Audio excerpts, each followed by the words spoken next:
Assalamualaikum. Assalamualaikum warahmatullahi wabarakatuh. Kami kita akan share kisah Nabi Muhammad SAW, keistimewaan muizah kucing Rasulullah. Assalamualaikum warahmatullahi wabarakatuh. Kembali lagi dengan YTA. Kucing merupakan salah satu hewan pemeliharaan yang sangat populer di dunia, termasuk Indonesia. Dalam sejarah Islam, kucing memiliki keistimewaan yang sangat luar biasa. Baginda Nabi berpesan kepada para sahabatnya untuk menyayangi kucing peliharaan, layaknya menyayangi keluarga sendiri. Salah satu kucing yang dimiliki oleh Nabi yaitu Muizah.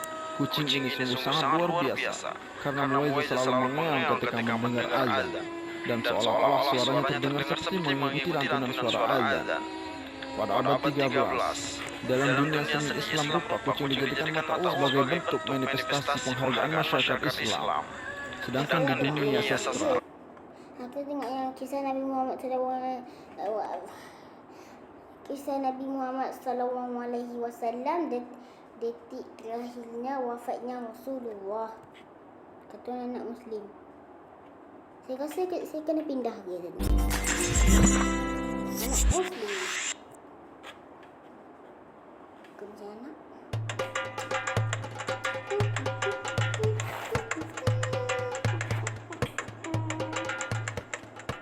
Pagi itu, Rasulullah dengan suara terbata memberikan petua. Wahai umatku, kita semua ada dalam kekuasaan Allah dan cinta kasih-Nya. Maka taati dan bertakwalah kepadanya.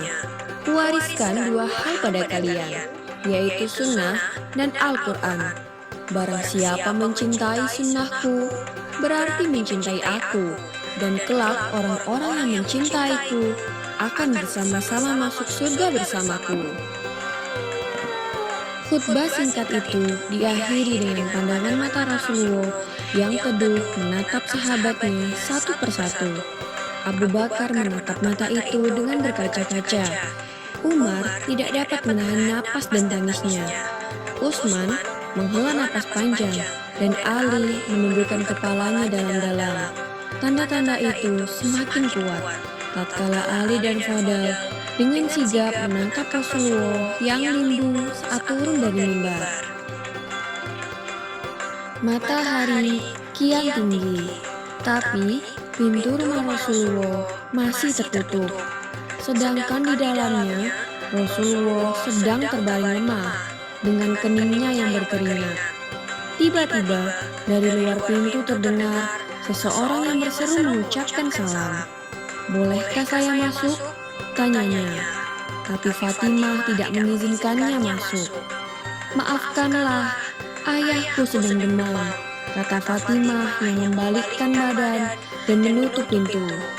Kemudian, ia kembali menemani ayahnya yang ternyata sudah membuka mata dan bertanya pada Fatimah, "Siapa itu, wahai anakku?" "Tak tahulah ayah, sepertinya baru sekali ini aku melihatnya," tutur Fatimah secara lembut. Lalu Rasulullah menatap putrinya itu dengan pandangan yang menggetarkan. "Ketahuilah, dialah yang menghapuskan kenikmatan sementara. Dialah yang memisahkan pertemuan di dunia. Dialah malaikatul maut," kata Rasulullah. Fatimah pun menahan ledakan tangisannya. Malaikat maut datang menghampiri, tapi Rasulullah menanyakan mengapa Jibril tidak ikut menyertainya. Kemudian dipanggillah Jibril yang sebelumnya sudah bersiap di atas langit dunia menyambut ruh kekasih Allah dan penghulu dunia ini. "Jibril, jelaskan apa hakku nanti di hadapan Allah." Benda yang tadi tu anak Muslim. Tu rasa anak Muslim di Google Play apa benda? Tanya Rasulullah dengan suara yang amat lemah. "Pintu-pintu langit telah terbuka, para malaikat telah menanti rohmu. Semua surga terbuka lebar menanti kedatanganmu," kata Jibril. Tapi ternyata itu tidak membuat Rasulullah merasa lega. Matanya masih penuh dengan kecemasan. "Tidak senangkah engkau mendengar kabar ini, ya Rasulullah?" Tanya Jibril lagi. Kabarkan kepadaku, bagaimana nasib umatku kelak? Tanya Rasulullah.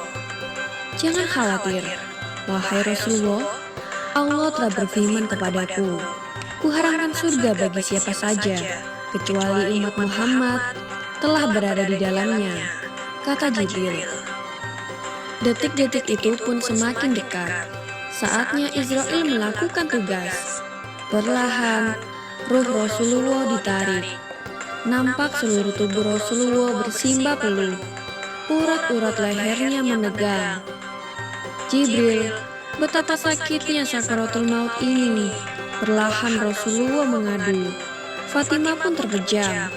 Ali yang berada di sampingnya menunduk semakin dalam dan Jibril memalingkan muka. Jijikkah kau melihatku hingga kau palingkan wajahmu, Jibril? Tanya Rasulullah pada malaikat pengantar wahyu itu. Siapakah yang sanggup melihat kekasih Allah direnggut ajal? Kata Jibril. Lalu kemudian terdengar Rasulullah mengadu. Karena sakit yang tidak tertahankan lagi. Ya Allah, dahsyat sekali maut ini. Timpakan saja semua siksa maut ini kepadaku. Jangan pada umatku. Lalu badan Rasulullah mulai dingin. Kaki dan dadanya sudah tidak bergerak lagi. Bibir Rasulullah bergetar seakan hendak membisikkan sesuatu. Lalu Ali mendekatkan telinganya. Lihat dan peliharalah orang-orang lemah di sekitarmu. Di luar pintu, tangis mulai terdengar bersautan. Para sahabat sedang sangat bersedih. Fatimah menutupkan tangan di wajahnya, dan Ali kembali mendekatkan telinganya ke bibir Rasulullah yang mulai kebiruan.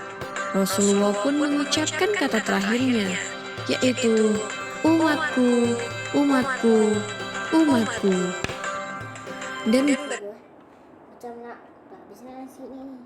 Kalau nak macam nak beritahu macam ni, tengok kisah Nabi Isa ke, kisah Nabi Muhammad ke, ataupun Musa ke, macam-macam lah. berakhirlah perjalanan hidup manusia mulia yang memberi sinaran itu. Semoga kita mendapat hikmah dari kisah ini dan semakin menambah kecintaan kita kepada Sang Kekasih Allah, Rasulullah SAW, karena saat akhir hayatnya beliau hanya mengkhawatirkan kondisi umatnya kelak. Betul ke Kak? Okey, habis ya. Okey, dah habis. Hello, okey dah habis kan? Dah kita buat atu lah kan. Apalah. Okey, sampai di sini je video ke. Sekejap. Sampai di sini. Tolonglah. Aduh. Sampai di sini je video kali ini dan sampai jumpa di next video.